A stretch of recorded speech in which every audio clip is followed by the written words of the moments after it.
everyone. Welcome to Privacy and Interoperability, Risks and Rewards. We're really thrilled to have you joining us today.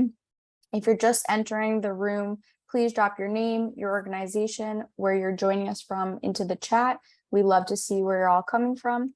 And my name is Chloe Sanducci. I am the project manager for Project Unicorn, and I'm really excited to start the webinar today.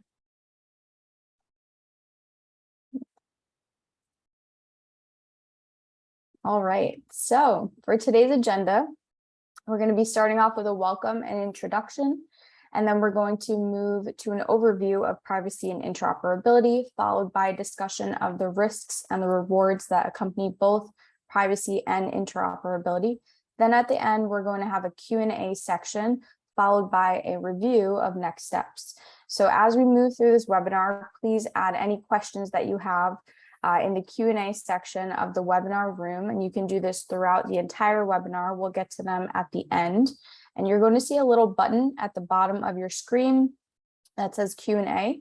Just click that button and type in your question, and we will get to it at the end. And we have three phenomenal speakers joining us today.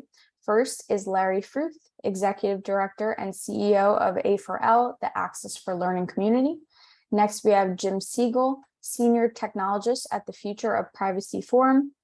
And finally, we're joined by Alex Jackal, CEO and founder of Bardic Systems. But before we pass it over to them, I want to tell you a little bit more about Project Unicorn. So Project Unicorn is a national initiative coordinated by Innovate EDU and powered by a coalition of organizations representing stakeholders across the education sector, focused on the goal of optimizing and radically improving data interoperability within K-12. So we encourage you to sign our Project Unicorn pledge, which signals to other school networks, edtech tools, and your community that you're committed to helping your students grow with interoperability. And you can follow the link here and drop in the chat to learn more and sign the pledge. And we also want to encourage our edtech vendors to apply for the Project Unicorn Interoperability certification. This certification offers in partnership with Digital Promise and signals that an edtech product prioritizes data interoperability, a concept which we're going to learn a little bit more about in just a moment. And before we pass it off to our speakers, I want to just define data interoperability. So this is the seamless, secure, and controlled exchange of data between applications. And with that, I'm going to pass it to Larry to start us off. Great, thanks, Chloe. I appreciate it. I appreciate everybody being on the call today. I want to just sort of give you an overview and then turn it over to the two experts. We're thrilled to have Jim, who has expertise at the district level in Virginia, as well as now the national level with Future for Privacy. And in the PK20 space, there's no better individual to talk about interoperability than Alex Jackal with Bardic Systems. And he's been involved with many different organizations and across many different standards and talk about interoperability. So we're thrilled about that. But just a little bit of level setting first. We have 13,000 school districts. And again, one of the issues with vendors as well as end users, no matter what hat you wear on the call today, is the fact that, it's very difficult to get their digital ecosystems, applications into those digital ecosystems safely and securely. And the other thing about that, external forces on the challenges of building those digital ecosystems, as many of you I know are aware of already, sort of preaching to the choir here. That basically we're getting more and more questions about privacy and security. We're not getting additional resources. We always lump on more on schools of what they should be doing and not giving them the expertise or the resources to do that. And then we have these external impacts like the pandemic and so many more marketplace products that are out there. And then, the expectations that we have not only from legislative types, but from parents. So basically we have a lot of challenges in front of us, and building these digital ecosystems, and what interoperability and privacy tend to be the two, and we're going to link them together today. we spent about a year in our community, which I'll talk about after the conversation, talking to CIOs across the country and just saying, what do you need to do to build your digital ecosystem?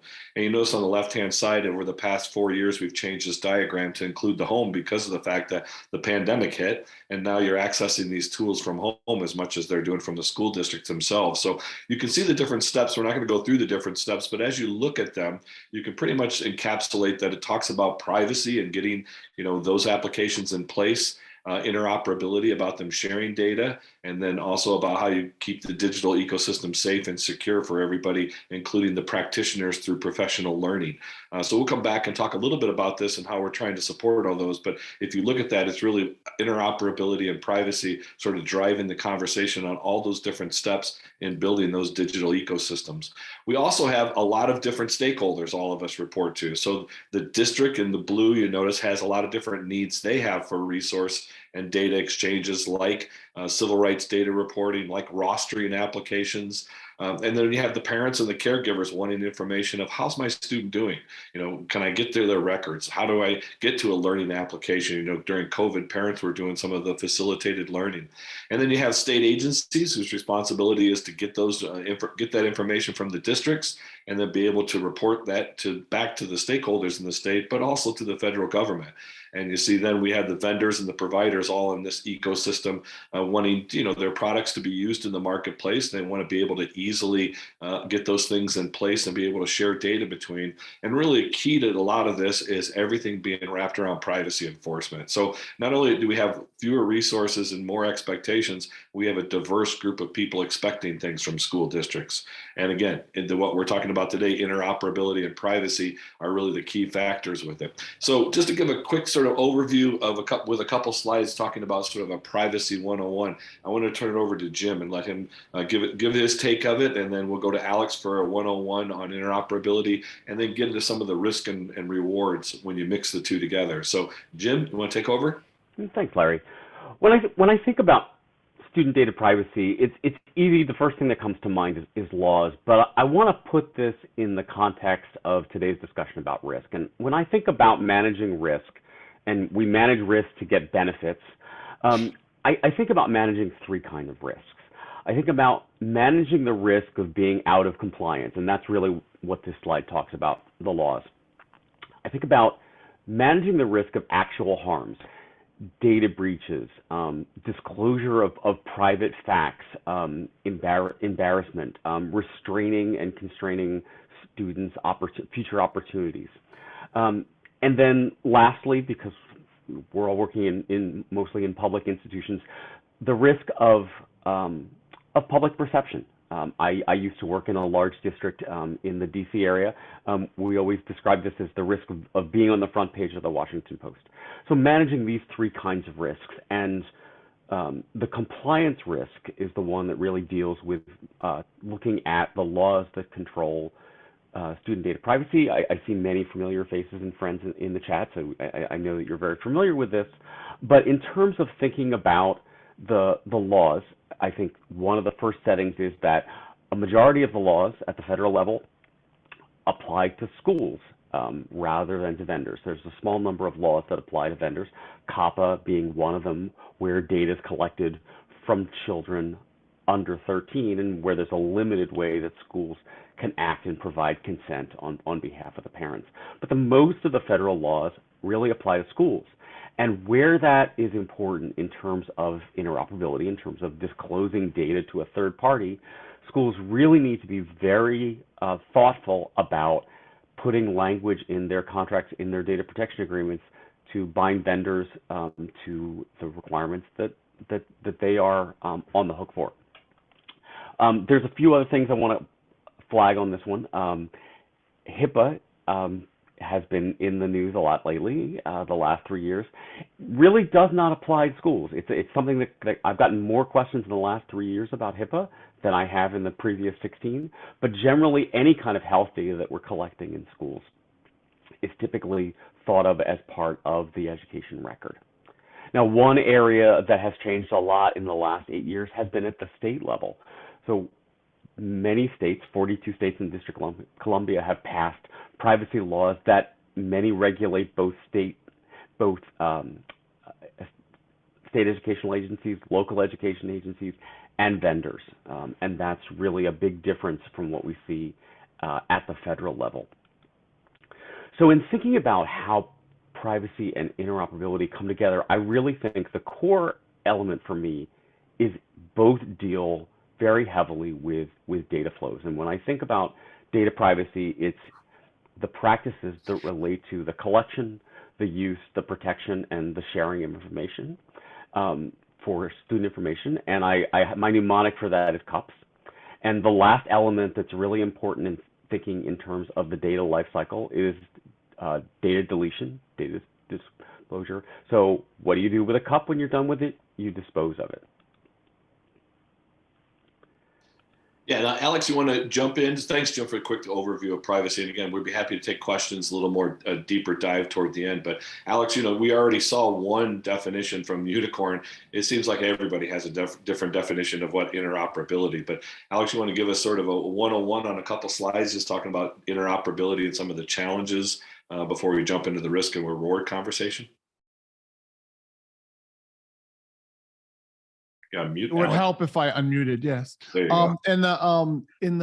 I think it's interesting to compare definitions, right? Because this definition here, the ability of computer systems or software to exchange and make use of information, and the mantra of enter once and use many times, that's a definition that has a come from of utility. It's what people who want to use data, they want to get the value of data, they're trying to optimize how efficiently, how quickly, how accurately they can get information from one system to another. But you'll notice that the words from the Project Unicorn definition of secure and controlled are not really represented here. And that represents a tension in interoperability that we're gonna I think gonna be sort of the focus of our conversation, because there's a tension between utility and privacy and security. And those two don't have to be at odds with each other, but they have to both be accounted for. Because if you make it super secure and super controlled, but then nobody can use it and it provides no value to the education of the student, then it is absolutely useless and you've wasted an enormous amount of money. If information just flows uncontrolled and all the information becomes available to everyone, that might be very useful for a lot of people, but you've just thrown privacy and security out the window. And so it's that tension, I think, that we're gonna start speaking to in the risks and rewards. Now, but what is interoperability in the real world? Now, I'm going to ignore workforce. I'm going to mostly ignore higher ed. I'm going to focus on the K-12 right now, right? And so some examples are, a state creates an ID for a student and needs the data elements that it can uniquely identify that student, whether it's a name, an address, but there's a certain amount of demographic information about that student that the state would need, and then it has to propagate that down to the district and all the applications that student is using, including a learning management system, a student information system, a content management system, food service, whatever it is, right? All those different services and applications need to know who that student is. And more now, they're expected to have an ID that gets created somewhere else. That requires that student's information to be flowing through a lot of different places and a lot of different systems, and is a key to what interoperability is. Another example is HR reporting employees, teachers, and people who work with the teachers, part-time employees in the school, their wages, their hours, and all the local, state, and federal agencies that need to know it as part of their jobs. And so all that data flowing is also interoperability, and often that data has to flow back, so that those schools, those districts can do the other reporting they need about their budget, how they're spending their money, all that kind of thing. And then and I meant to write student information system here, not HR, so my apologies, but it says student gets added in the student information system. That account then gets propagated to the learning management system and the parent portal. And all of a sudden you're publishing student data to the legal guardians of the student and whoever it is that has the right to look at that student's data. So if we can go to the next slide. And so the problem is it can get really, really messy, right? You have a lot of players, and more, if you look at some of the studies about how many applications are in play in the typical school district, it's not numbered in the dozens or scores or even hundreds. It's sometimes numbered in the thousands. Different teacher apps, student apps, administrative apps, all those, there's so many applications that are in play, and all of them often need similar information, which means you either have that student's data in on pieces of paper that then people pass around that enter into a discrete computer system, or it's being shared electronically between these computer systems, and that can be very, very difficult to govern and to manage without putting serious risks in place. However, if you don't, what's happened recently though is our ability to innovate and actually support student-centric learning and competency-based learning and learning that actually follows what the student needs next is partially has been empowered by the amount of information that can be had about the student, that can be accessed by the student and by all of the student's caretakers, teachers, and supporters. And so that's the tension. It really makes a difference to have all this information available to support this very, very complicated and messy structure. And how do you do that is the question. And I think that's what we'll then step into this conversation about what the risks and rewards are. But and when we talk about that, we're not going to talk about source of truth. We're not going to talk about the hows of data exchange or logins or the identity structures or the data models, taxonomies, and controlled vocabularies you need to manage. We're not going to talk about any of that stuff in this conversation. What we're going to talk about is that all is important, right? But what we're going to talk about is what are the risks and what are the rewards of managing that tension between privacy and interoperability. Next slide, please. Yeah, so it sort of sounds like Alex and Jim, you summarized this sort of 101 here. You'd say there's a ton of data out there. There's a ton of data that's needed, but that data needs to go to the right person at the right time, following some rules or regulations or best practices, I think, that Jim wanted to talk about. So we want to dive into a little bit about the risk. And again, this isn't scripted. Jim and Alex, you guys just go back and forth. I don't care, either one of you who starts, but you guys gave a couple of the issues to consider when you're talking about the risks. And it's not an either or proposition when it comes to interoperability and privacy. So I'm not sure which one wants to jump in first. I'll start on this one. Certainly on the interoperability side, who gets the data is important to this. But in terms of thinking about from the privacy side, who gets to see the data is really important. Being able to control access. Also on the flip side, when you're thinking about fulfilling the parents' rights under FERPA, making sure that there's some way that you can be able to provide the parent with the ability to see that information. That doesn't necessarily mean giving them a login, but having the ability to be able to provide the parent with the ability to view that information. Being able to track that. I think one of the things that jumps to mind, to me in terms of dealing with this problem. And thinking about the affordances that interoperability might have is the amount of changes that we have with teachers and how do we handle things like substitutes. Yes.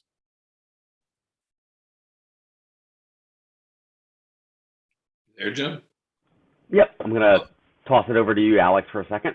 Okay, great. Yeah, and I think that's an excellent question, because the risk is if this data is available on portals, if you're pushing it out in reports that people are getting, you have to manage that all the substitutes, all the co-teachers, all the paraprofessionals that are in the classroom that might be getting that data are cleared on how to handle that data.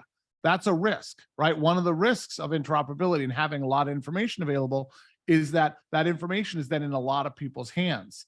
And we're going to talk about the rewards in a moment of that, and it may even be obvious what the rewards are, but it's also a risk so that you can manage the governance of it. You talk about managing the policy, what if policy changes? How do you make the data flow the data interoperability, how do you manage the risk that if your policy changes, because you had a developer that you hired build something for you, it goes a particular way based on the policy you had then, and then state law changes, and then your school policy changes. But then you haven't budgeted to all of a sudden hire a developer to go back and change the code that that other developer wrote. That's one of the places where standardization and, in interoperability and standardization and security actually makes a big difference. So where, because then you can it's easier then to alter and configure what your data governance impacts are on the information flow. But that's a risk. The risk is you will have made a code change or spent money or had a vendor agreement where they agreed to do something, and then the requirements you have change. And go ahead, Jim. Yeah, no, I think thinking about the data flows is incredibly important. One of the things that I think about in terms of doing data flows with vendors is data minimization. And I think one thing that comes up with that is being able to not send the same data to every vendor, in particular things like free and reduced lunch information.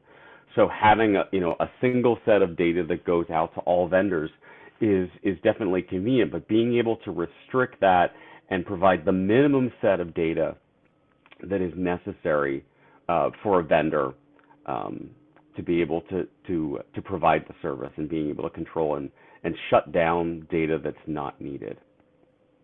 Yeah, now another risk of that, though, that's interesting is there's a parallel risk to that. That's the exact opposite, which is sometimes you get worried about their legal liability or your security or privacy consequences, and then you shut the font of data down.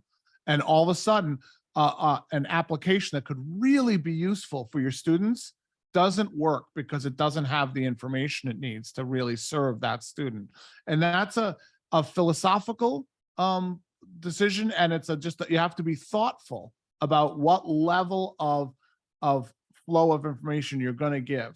And one thing that's useful with that is if you can get a standardized way, like there are several national efforts right now to manage, like the Student Data Privacy Consortium, other places that are working on tools that will allow you to actually know what your vendors are using so that you can meter out sort of what Jim was talking about, meter out what makes sense, what data makes sense to send to which vendors, as opposed to just give them the whole glob of the student record, the entire student record. And this isn't an easy thing, and it's going to involve conversations back and forth between the district and the vendors, particularly in identifying areas where there are particularly sensitive information, right, like free and reduced lunch, and being clear on how is that information being used. If it's important, if it's an essential piece of information that is providing functionality related to things like free and reduced lunch services, I think that is very important. But keeping an eye on where maybe that information might be used in a way that is not appropriate, where it might be being used as a heuristic, as a measure for some other indicator not necessarily associated with free and reduced lunch. Thinking about how that data is being used, in addition to, is the data needed, desirable, necessary, et cetera. Yeah. So Alex, question for you on this, the data flow analysis that Jim talks about, I think is great. It's a great suggestion, a bullet point for this slide, at least, risk. And I think Amy touches on it in the chat box, actually. But we always think about interoperability. We think about the exchange of data, that we can send all this data, we can do all this. How can interoperability support that data flow analysis, actually sort of not locking down, but making the appropriate data get moved from one application to another? Well, one thing that Jim said I thought was very spot on was the question of what are you using metrics for? How are you using the indicators? Because if you need an indicator, right, to serve a student in a particular way, for free and reduced lunch is often used as a socioeconomic status indicator. And it's often used to then maybe design access to programs where there's federal funding, where you can give students extra support and help.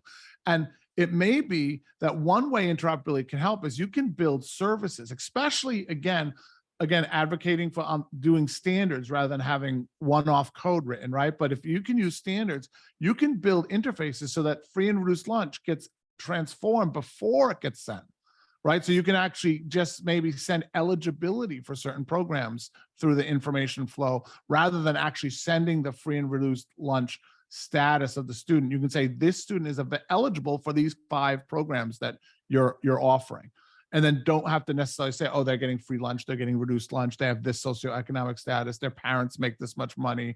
You know, any of those sort of more, it's a way that you can obscure the risk a little bit by creating metrics that are pointed to exactly what you're trying to measure.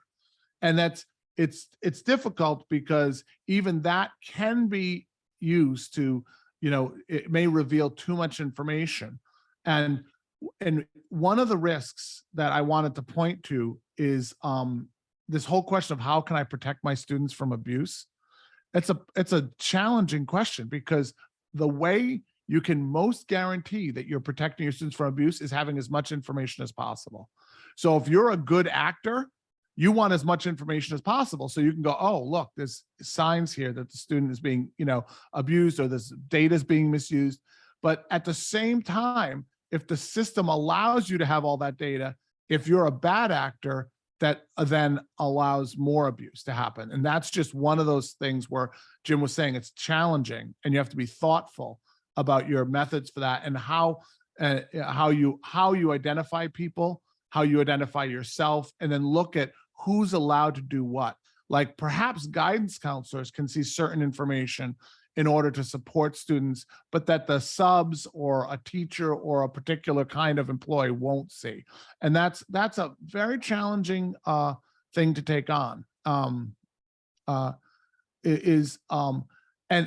it's interesting. Amy just posted in the thing a very interesting thing, right? That what Amy posted was, when I question curricula vendors about why they're seeking free and reduced lunch status, the response is most often one that involves advertising the impact of their product on that population. And the truth is that on one hand could be looked at as bad, right? Because that reads bad. It's like, oh my God, they're just using it for advertising. Forget that, they don't get it, right? But it also, program effectiveness is actually a very big deal, right? People spend billions of dollars on programs that are designed to help students. And sometimes the only way to tell if those programs are actually effective or not is to see a large amount of outcome data, right? And actually to see if you can then derive, oh, we shouldn't be spending 600 million on that. We should probably redirect to something more useful. And the risk is, though, that very information used for program effectiveness can then backfire and be a privacy issue. Yeah. Before we move on that one, I will say this is one area where it's important to have a conversation between privacy and interoperability, because from the privacy and the compliance standpoint, program evaluation is a very important concept. But it shouldn't be the vendor that gets to make those decisions. Yes. So in that conversation, having the vendor decide that they want to see that to promote that information, I think is what Amy's flagging, is a very different thing than a district initiating a study or a program evaluation to use that data. So I think this is a real kind of potential tension, on opportunity, but something to kind of just be careful with in terms of the vendor management on that. Yeah, that's good. Well, I think you touched on that's. I think we can always dive into more risk, but I think you touched on a few of the benefits, or the rewards. But let's dive into that. I mean, go back to Jim, your cups example that you like to use. But you touched on some of the rewards, but any of the other ones you want to add in here, conversations around, what's the outcome and what's the reward, what's the benefit of looking with interoperability and privacy together? I think we touched on a lot of these, in particular things about effectiveness, is the learner doing well? I think a lot of these kind of deal with some of the things that we just talked about on the last slide. Mm-hmm. Alex, anything you want to add here? Yeah, one of the rewards, I mean, first off, there is this sort of, how's the learner doing? How am I as an educator doing? How's the program doing, right? That those kind of things, which are extremely important. Those feedback loops really make a difference and are essential. But it is also that there's some of these things like, how do I reach the learner's guardians and how do I reach the learner?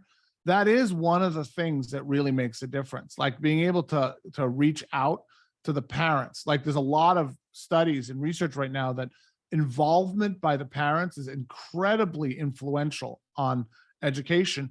And part of the reason parents don't get as involved is because there's a dearth of ability to share what is the student really working on. And the explosion of parent portals and parents being able to see and interact with the homework the students are getting and seeing the students' work has really made a difference. And like, just to flip back, as all these have a light and a dark side, also you just have to really make sure that you know who the learner's guardians are. And if there's situations that happen, there are cases where a person was a learner's guardian and then there's a legal matter, right, or a criminal matter, and one of those guardians is no longer a guardian, needs to be, cut off. And that actually happens. That's not a theoretical case. That happens not frequently, but it happens. And so that's just one of but the rewards are astronomical of being able to actually have programs that work,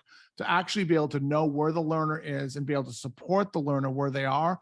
It's shown to have made an enormous difference for the acceleration of learning and even the safety of learners in the school environment. And so we cutting off interoperability isn't the answer to privacy, and the rewards are huge. I got an interesting bullet point here, Jim. I don't know if you can touch on it from the privacy angle. I know, Alex, you can from the interoperability, but interesting bullet there for me is, can I tell if I'm spending my organization's money well?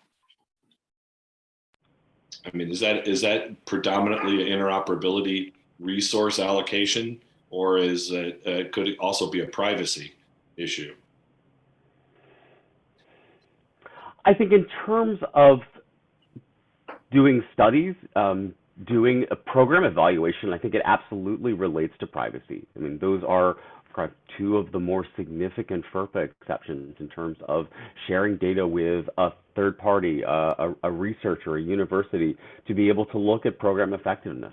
Some of the more formal controls that we have in terms of written agreements and sharing that kind of data. So absolutely, privacy plays a part there.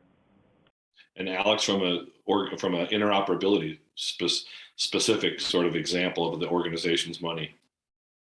Well, yeah, I mean, the key is, I think for most people, they have most districts, I'm going to assert, and those of you who are districts, feel free to, correct me if you think I'm saying this incorrectly, but they have usually a relatively isolated mechanism for managing their money. They have some kind of program where they store that stuff, where they have Excel spreadsheets where they keep their budgets and their spending. However, where that really matters, the question is the word well, right? They know how they're spending their organization's money, right? They know where the money's going, or they should, right? We hope they do.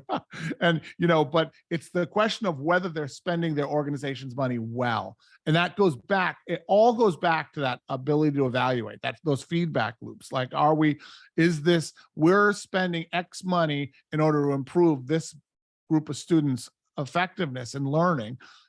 Are we succeeding or not? Right. And that's a very difficult thing in the traditional, and I'm not demeaning the traditional ways of doing it. All people had to go on was, how are their grades? Right. Do they get a C? Did they get a B? Oh, well, a bunch of people got a B. That must be good. Right. And we know now that that's not really awesome as a measure. And so the new information that's available through interoperability allows you to do much more serious looking at, are we spending our organization's money consistent with the values, the principles, and the goals that we as an organization have? And that becomes very important given the amount of money being spent and the effort and the amount of teachers, the amount of administrators, all the work that gets done to cause and promote the students' education. Let me add one to this that I is more forward-looking that I don't think that we have a good answer for. And I'm thinking about the report that came out from Senator Warren and Markey's office about looking at self-harm. And one of the questions that they asked the vendors of internet content filtering self-harm monitoring tools was, do the AI, do the algorithms used in those technologies, have they done studies that look at whether or not there is bias against certain subgroups, LGBTQ students, for example? And the response on the vendor side was largely a more privacy preserving perspective, which is we don't collect that data and so we don't have that kind of analysis. So one of the things that I think is really kind of a future opportunity is there a way in the conversation of privacy and interoperability and to be able to do the kind of analysis for things like bias, where there are ways to treat that data analysis so that privacy is preserved while still being able to provide those services and keep that data separate. That's really good. No, that's good. A lot of conversations along those lines. So it sounds like, data flow and analysis, the data governance you mentioned many times, what indicators are used. I'd actually add another one, and it's one we haven't talked about, but it is the key component. And that's the practitioner in the classroom.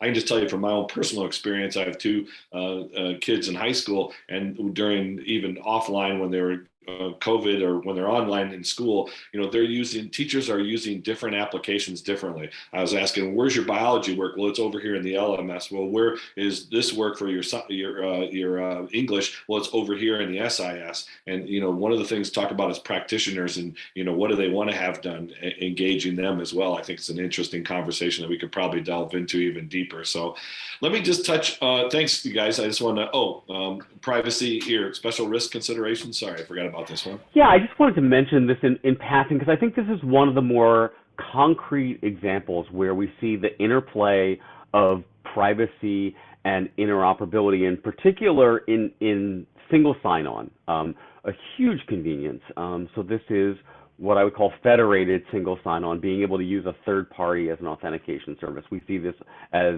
log in with Google, log in with, hopefully not Facebook, log in with other consumer services. And this uses a technology called OAuth 2. And one of the things, I think when I've talked to educators and folks in schools about this, it kind of goes below the radar because most people have this trigger where I need to vet the application if it's creating an account. And a lot of people I talk to don't really realize that this is actually creating an account in the education service. They think that they're just somehow magically using Google or Facebook or whatever to just log in and it's not creating an account. But it absolutely is creating an account. In fact, not only is it creating an account, it may actually provide additional information from that account to the educational service. It may actually give the authenticating service or the application the ability to modify that user's data or post on that user's behalf. And lastly, it creates an audit trail. So whenever I'm using login with Google or login with Facebook to log into my half dozen educational applications, that login activity is recorded at Google or Facebook or Apple or whatever. So a lot of ways, this is actually significantly more privacy invasive than creating an account, a native account. So this is one area of interoperability that provides an enormous benefit in terms of convenience, in terms of security for reduced passwords, but it does have a particular privacy risk that needs to be managed. And I just wanted to say about that, if I may, there's also risk if you don't do it. I mean, one of the things people are not, that mess you saw of all those bubbles with all the lines between them, if a teacher has 17 programs that they're logging into, they're likely to either use a very weak password that's the same one for everything, or they're likely to have sticky notes on their monitor that is their access. And all of a sudden, anyone who gets access to that password can then go into that file and see all those students' data that teacher has access to. And so having single sign-on makes it more, by the way, it doesn't take away the sticky problem, but if they can get in with one password, it's much more likely that they can keep that secure, that it's their personal password, and that they're not less likely to share it or have it be available in general. So there's a tension there as well. That you have to measure in terms of the privacy. There's a privacy risk of not having a single sign-on and not having that kind of convenience. Absolutely agree. That's great. Well, listen, thanks, Jim. Thanks, Alex. Just a couple of things in passing toward the end. If you have a question, though, please put it in the question. John has one in there already. We're going to get to question and answers here just in a minute or two. I just want to touch on, the Access for Learning community. If you're interested in more detailed information, we have a community that's freely available to you to come into and ask these kinds of questions. It's a very strong community, been around forever, has the, a PK-12 data model. You saw some of the bubbles on an older version of it, and the standardized infrastructure that's now being looked at by the medical community, that's now being looked at by the HR community, the higher education community. So we have a lot of partnerships for that wire being freely shared with other market verticals. And then you heard a couple mentions of the Student Data Privacy Consortium. I'm sure many of you are aware of the work that's been done there, and Steve Smith leading out of Cambridge schools. But basically, standardizing that common expectations that we have, and we're using the mantra, connecting and securing effective learning ecosystems. So if you're not a part, and you can see we sort of on the left-hand side deal with the data interoperability forever, and on the right-hand side, then more recently over the past 7 years, really focusing on data privacy. And we're now sort of doing that balance. I think Alex even talked about where you could have privacy saying no one gets the information. And Alex had also mentioned about data interoperability where everybody can get the information.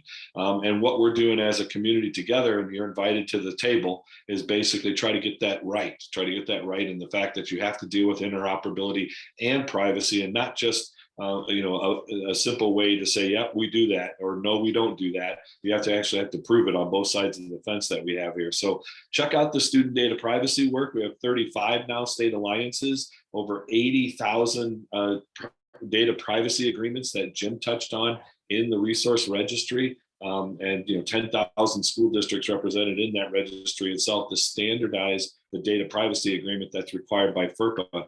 And then on the interoperability side, which Alex leads the technical board, and Jim, by the way, sits on the privacy management board of the community. Our most recent data model is the Unity data model. We're looking at a lot of the privacy issues within a data model, which makes it unique. And that's being released. And we also have the new version that's going to be up for community conversation. So we're happy to share these slides as well, talking about the interoperability and privacy baked into a technical standard, which makes the community very unique versus other standard setting organizations. So if you look at all those components back to this graphic that we talked about early on, all the different things CIOs have to do, that's really what the community is focused on. And there's different aspects to this, and I know those slides are going to be available, but if you're looking at each one of those bullet points, here's a bunch of hyperlinks to those. So you can actually start your exploration into either privacy or interoperability, but as you heard Jim and Alex talk about today, ideally both of them together. So we're hoping that you can dive into some of those resources and take a look and see if something might benefit your work in the community itself. So please, anytime with that. So the big thing that we focus on is really the data, who gets access to it, and more importantly than anything else is trying to make this common expectations between vendors and end users. I always tell the story that I get the calls on Monday from a vendor saying, did you see this garbage RFP from XYZ school district? And by Friday, I got a phone call from the school district saying, you see these garbage responses to the RFP that we got from these vendors? So our community is made up of both. We got 3,000 members, which are vendors, as well as school districts, state agencies, federal agencies, and ministries of education, as well as the vendors. So they're all sitting at the table together. So we really would like to invite you to the dance. So with that, and being appreciative of our partnership with Project Unicorn, Chloe, I'll turn it back over to you and get any questions that people might not have probably for Jim and Alex, not myself. Definitely. Thank you, Larry. And Dana, I saw you put into the chat asking about the slides or the recording. We will share the recording and we will add it to our resources tab for Project Unicorn, and it will also be on YouTube. All right, so we're going to quickly move into the Q&A session with the speakers. And if you have any questions, please put them into the Q&A section of the Zoom room below. And we have a question that came in. So the first question is, Who gets the data? When it comes to privacy, is it time to start treating AI like a person? I'll speak. I'll start, and Jim, if you can then add anything you want to add. First off, I think it's too early to think about AI, treating AI like a person, but I think we should treat AI like a vendor, right? There's a lot of hype about AI, but in many ways, in most cases, AI is still just a relatively sophisticated software analysis tool, right? And so it's a vendor, it ingests data, it outputs data, and I think it should be treated like a vendor in the diagrams of all the bubbles with the lines between them. And you should have whatever security you would put on a vendor, I would put on an AI. And I think that's the legitimate and easy way to handle it for now. 10 years from now, we may see AIs that are way more sophisticated and actually act like people in many ways, and that may have different ramifications. But for now, I think just treating AI like a vendor is probably a safe and legitimate bet. I would agree, and I don't know that there's a meaningful distinction in terms of thinking about them from a vendor versus a person, at least as far as privacy goes. I think there are some important questions in terms of privacy and AI in terms of things like explainability. A lot of the laws, especially the laws that you see right now in Europe, the AI Act and a few others, really focus heavily on AI transparency audits, being able to explain how a decision is made. I think that's incredibly important for some of the things that we talked about earlier in the conversation around bias, around effectiveness. I think it comes up a lot in privacy in terms of data is being collected and the machine learning algorithms are actually your data is creating these algorithms. So that's creating an additional work. We've seen this come up in privacy. Most recently, this past year, there was a really one of the first times where data was collected from children under 13, not in the educational context, hopefully, but with the application from Kerbo, which was formerly Weight Watchers, where they collected information from families and children without getting parental consent. And the Federal Trade Commission actually imposed a relatively unusual fine that has a great name called algorithmic disgorgement. They required the company to delete all of the algorithms that they had created using that ill-gotten data. Interesting. Really good. Other questions? It is. I just want to say one thing about that is that's where trust really comes into play, because for some of the artificial intelligence work and the learning networks, they're actually drawing conclusions based on connections that a human will never actually understand. And I don't mean that in a mysterious, like, Skynet kind of sense, right? But just the fact is, the design of some of these networks is that they're taking massive amounts of data and then drawing up, finding patterns and emergent patterns. And all you might really be able to tell is this is the AI algorithm pattern that was used, right, to generate the outcome. And here's what the input parameters were. Right. I don't want to get too technical into it, but it's not as easy as it might seem to figure out how a decision was made. Right. It's not always clear what the basis of the final output parameters are that come out of that process. And that is one of the struggles we're going to have over the next few years, is determining to what degree does it need to be understandable versus just managing what data is appropriate to put into the system and what data is appropriate to publish out of the system.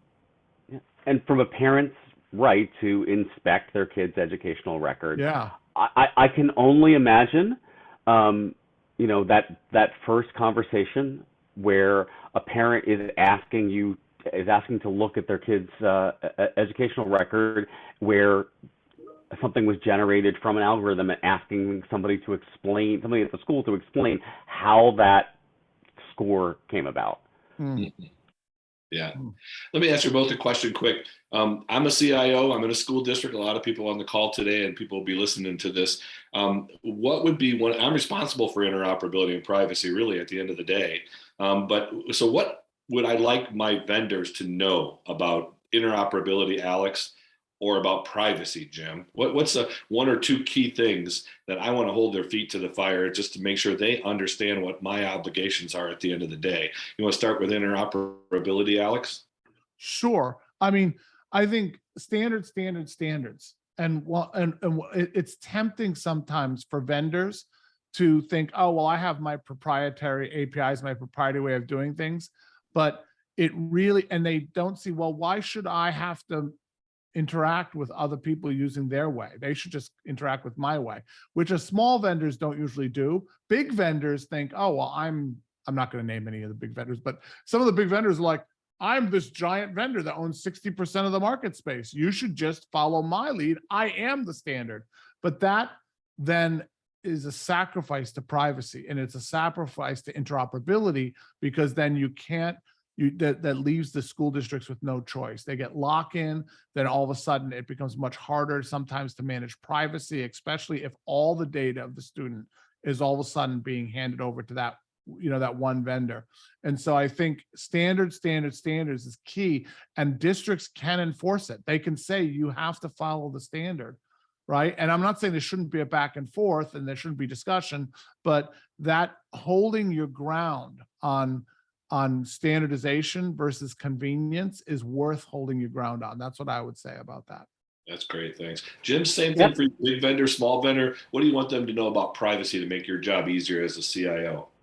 Well, I'd say that, it's both. I want privacy and interoperability. I think that they need to understand that while they may be, subject to a different set of laws as my vendor, they need to be, let me know how they're supporting my obligations for privacy and the requirements that I'm under, and really focusing back on the data flows, which are common to both interoperability and privacy. That what data are they collecting? How are they using it? Where is it going? How are they protecting it?